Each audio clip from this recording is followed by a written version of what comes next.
Hi, friends, and welcome to our Thursday lesson here. We know we're going to come back and sort of revisit a little bit more about our myths. And in the ancient Greek myths, we know that they've been around for a really long time.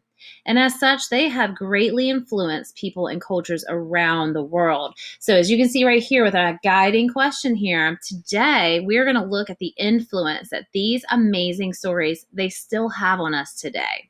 Now, we encounter common words and expressions from Greek mythology every day. So let's take a look at where and when.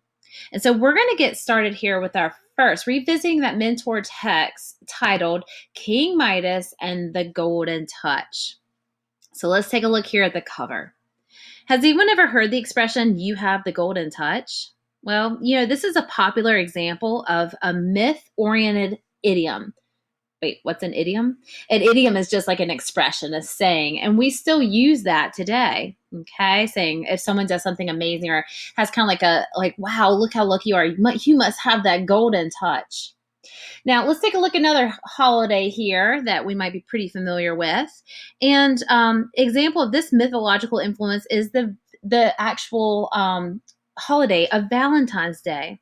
Now, this holiday is actually a reference to Eros. A lot of us loved all our sweet little Eros, the god of love, who shot arrows. You can kind of hear how his name sounds familiar, which made them fall in love. And that is similar to what we typically see of our Cupid, what we hear about today. Okay. So can you think of any other popular expressions we still use today that may have originated from one of our characters or maybe one of the stories that we've heard in our unit of text? Remember the one we did just the other day? Pandora's Box, right? When we read the play Pandora's Box, we learned about the origin of a popular expression we still use in today's world. Don't open Pandora's box. It's another example of an idiom, a saying. And based on what we learned in our play, why would we not want to open Pandora's box? Why don't we want to open it? We're curious. Let's open it. Well, if you remember, when Pandora opened her box, she let out all sorts of evil. And today, when someone uses this expression, they mean that by taking a particular action, they're actually opening up all sorts of new and often endless problems or conflicts. All right. So, what we're going to do today is we're going to kind of look at some mythological connections in today's world. Okay. So, we are going to kind of return back to the gods and goddesses of Olympus, and we're going to go through. And the chart I have in front of you is what I want you to write down in your reading notebook. So, in your reading notebook, pause it if you don't have your materials ready. Okay. But in your reading notebook, you're going to make a T chart. So, a line down and a line across. And on the left-hand side, you're going to write words, expressions, and symbols. And on the right-hand side, you're going to put down products and companies. Who knew that there were products and companies today that have ties to our ancient Greeks? So that's what we're going to talk about today. So pause this video if you need to jot this down. I don't want to go too quickly for you. And just hit play when you're ready.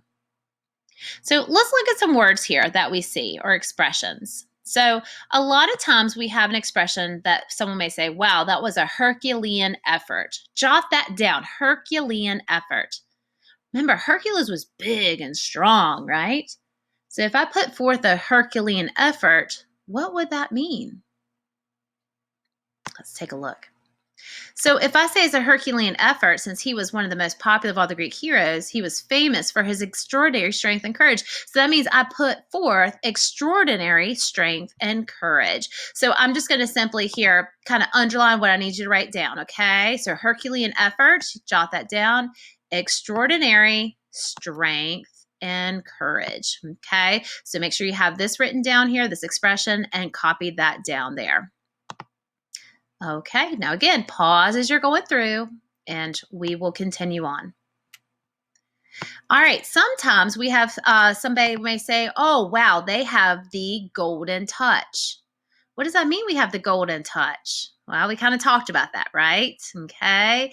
So we know that based upon the story of Midas, those who had power, okay, to change, all he changed, he was able to change with that touch of gold. So if you have the golden touch, you are someone who has the power to change something, okay, that golden touch, that magical touch. Okay, let's go on to the next one that we've heard before even today. Oh, what did we just say? Don't open Pandora's box. And what does that expression mean? Let's go revisit that. So this expression is based on the story of Pandora, the first woman, as the story goes, who was too curious for her own good and was told not to open the box, but she does anyways, and it's letting all the evil into the world. So write that expression down. Don't open Pandora's box. Okay. All right. So if she opens it anyway, by opening it anyway, it let out all the evils into the world. So bad things will happen if you're too curious, right? Oh dear. Don't want to open up those evils. Don't open that Pandora's box. And the last expression we're going to take a look at here is we talked about our Valentine's Day. So let's jot down, we have the symbol for the Valentine's Day, okay? And that symbol was based upon Eros, the god of love. And jot that down, please.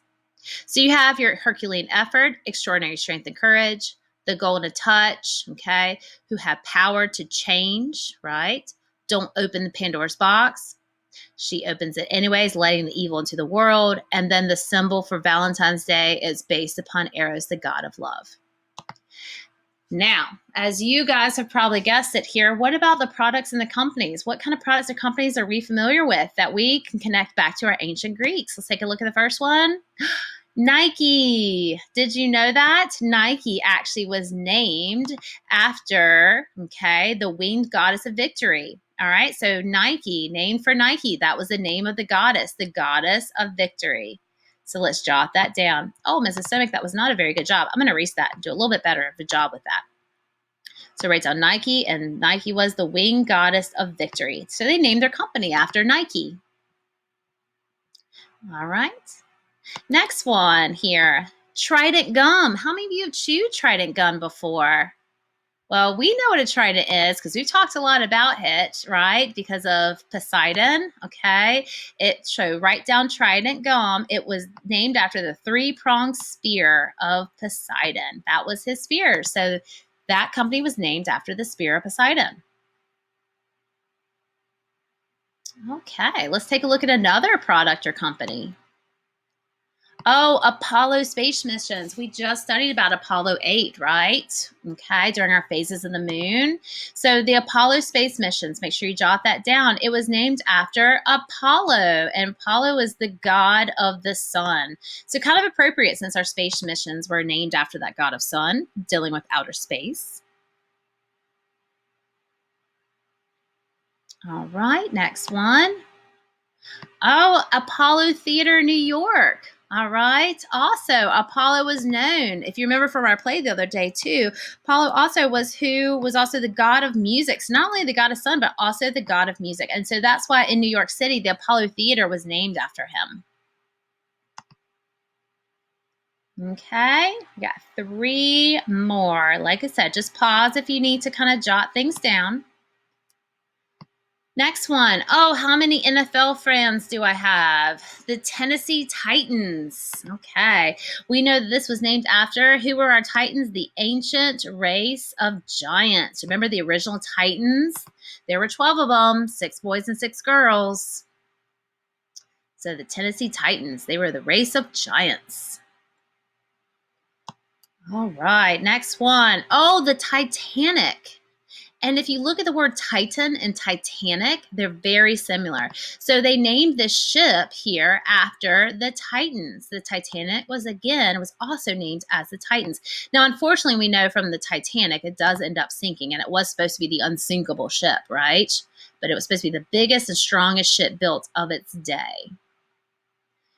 And our final one here. Dove soap. Does anyone use Dove soap? I know I do. Okay. And Dove soap was actually inspired by Aphrodite's symbol, the dove. It was named after her dove, which was her symbol. And we know that Aphrodite was the goddess of beauty. So beautiful. Okay. All right, so just go ahead, pause, and make sure on your chart you have these 4 expressions written down. And you also have these 7 different products and companies jotted down. And it's amazing to see how we can still see the connection with our ancient Greeks of today. Okay. So, we've previously learned that Greek myths were powerful in the ancient Greek culture. And today we can actually see just how powerful these myths are still influencing our own culture.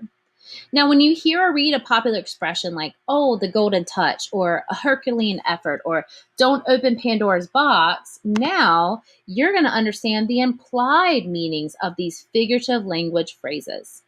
You may also recognize the namesakes of a lot of these modern day businesses and merchandise that maybe you even buy from. Now, through our reading of various Greek myths, you now have a better understanding of why advertisers may have made these connections to the popular Greek tales when choosing names for their companies and for their products. All right, so you can see here as we're finishing out, we got, just remember, don't open Pandora's box. Make sure you put a Herculean effort in your work for me today because I know you guys have that golden touch and you're going to do a fantastic job. Okay. Feel free tomorrow when you take your test, use your notes. Go back to these lessons. Think hard about the character traits and those elements of theme within our myths and the traditional folk tale. Don't forget, you've got to look at words and context and know what those words mean and then maybe infer their meaning. So do your very best, use all your notes, and I can't wait to see how well you guys do on your test tomorrow. I hope you've enjoyed today's lesson. Until next time.